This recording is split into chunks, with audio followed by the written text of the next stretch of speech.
Video शुरू करने से पहले आपको बता दें कि यदि अभी तक आपने हमारे चैनल को सब्सक्राइब नहीं किया है तो अभी कर लें और साथ में नोटिफिकेशन घंटी को भी दबाएं ताकि हमारी वीडियो सबसे पहले आप तक पहुंच सके।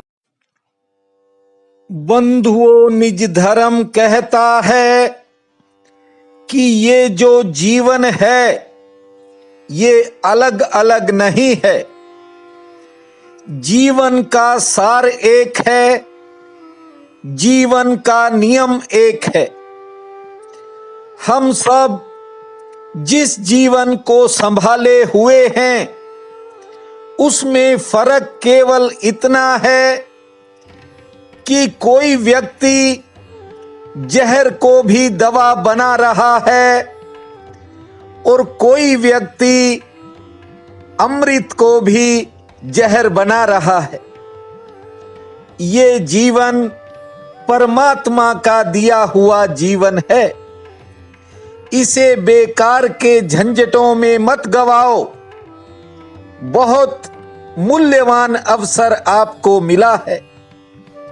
परमात्मा ने तुम्हें एक अलग प्रतिभा देकर नवाजा है। उसे अच्छी तरह निहारा करो। कौन क्या कर रहा है, क्या कह रहा है, इस बारे में ज्यादा मत सोचो। आज मैं कमेंट बॉक्स में देख रहा था, किसी महानुभाव ने गाली देकर लिख दिया ढोंगी।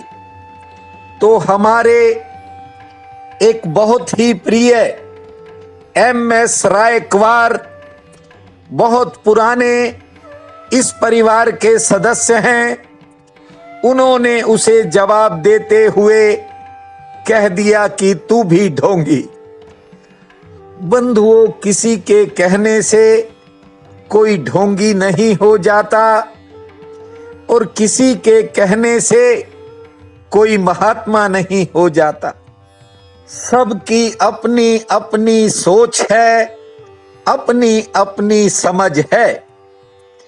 लेकिन जिस महत्वपूर्ण सूत्र की आज चर्चा कर रहा हूं वह केवल इतना कहता है कि आदमी वह कार्य न करे जिसे करने के बाद उसे पछताना पड़े। बंधुओं, वही काम करो जिसके फल को आप प्रसन्न होकर भोग सको। पुण्य हमेशा आनंद का द्वार रहता है। जिंदगी में पहचानते रहो कहां कहां से खुशी की झलक आती है। उन सभी के जोड़ से तुम जिंदगी के ताले खोल सकते हो।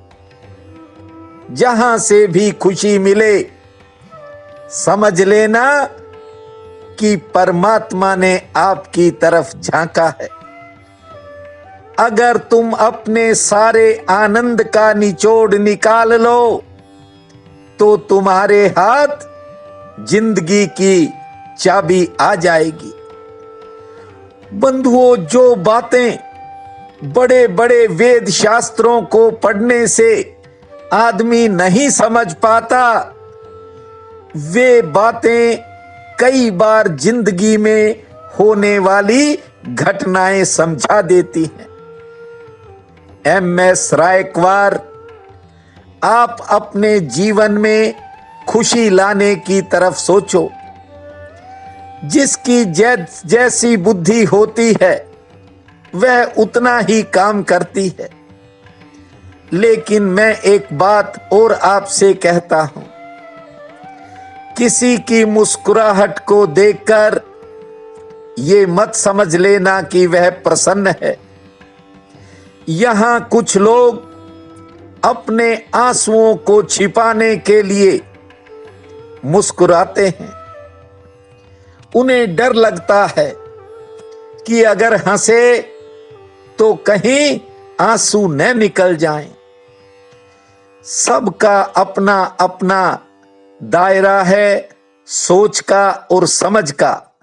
जो जैसा भी सोचता रहे समझता रहे, तुम इस बात की परवाह मत करो। बंधुओं, इस जीवन ने बीत ही जाना है। क्यों? क्योंकि समय निरंतर अपनी चाल चलता है, अपनी गति से चलता है, वह रुकता नहीं है। रुकता केवल इंसान है। एक पुरानी बात आपको आज सुनाता हूं। बंधुओं, कबीर जिस गांव में रहते थे, उस गांव में एक किसान था। वह अक्सर अपनी मोह माया में डूबा रहता था। एक दिन कबीर उसके घर गए और कहा कि थोड़ा समय हरि भजन के लिए भी निकाला करो। किसान ने कहा, मेरे बच्चे अभी छोटे हैं, जब ये जवान हो जाएंगे तो मैं अवश्य हरि भजन के साथ साथ हरि का पूजन भी करूंगा। बंधुओं, उस किसान के बच्चे जवान हो गए और एक दिन फिर कबीर उसके घर पहुंचे। कहा कि कोई हरि भजन की व्यवस्था हुई या नहीं। किसान ने कहा कि अभी तो बच्चों की शादी करने का विचार है, उसके बाद ही हरि के बारे में सोच सकूंगा। कुछ समय बाद फिर एक दिन कबीर जी उसके घर पहुंचे।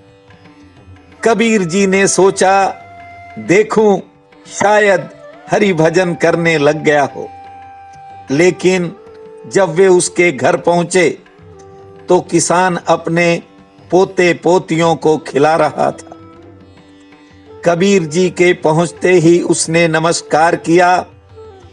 कबीर जी ने कहा कि कभी हरि सिमरन में भी कोई समय लगाते हो या नहीं।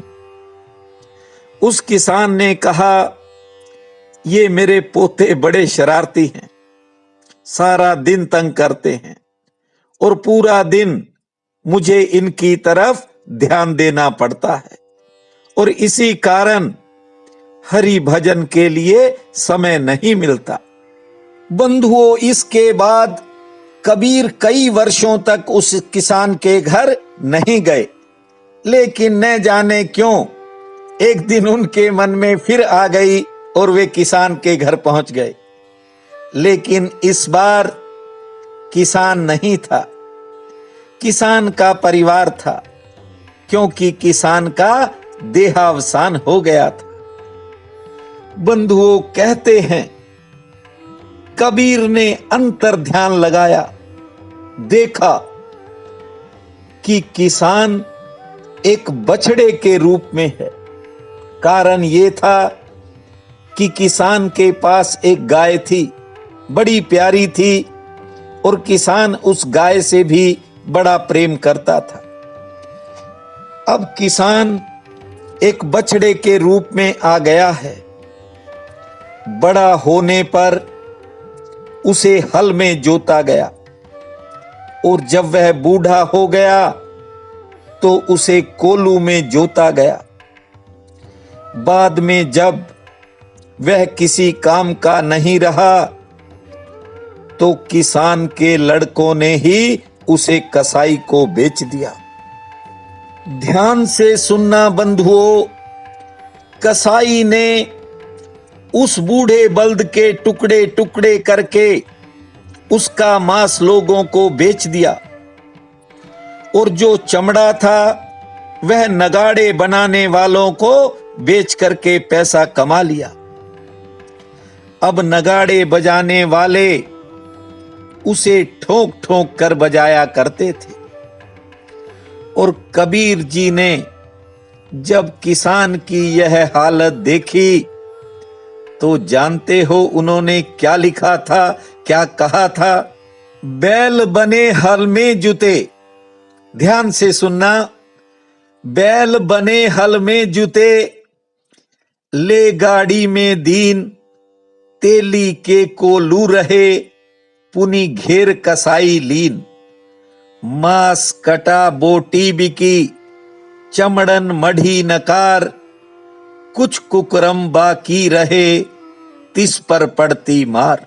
अर्थात आदमी सब कुछ करता है, लेकिन परमात्मा की तरफ मुड़ने में उसका मन कम लगता है। ये जो रसना है, ये जो जीव है और जो वासना है, ये इंसान को संसार में डुबोए रखती है।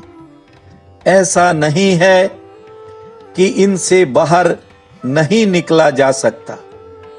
बहुत से महानुभाव, बहुत से महात्मा, बहुत से संत इसी दुनिया से ऐसी चीजों से बाहर निकले हैं।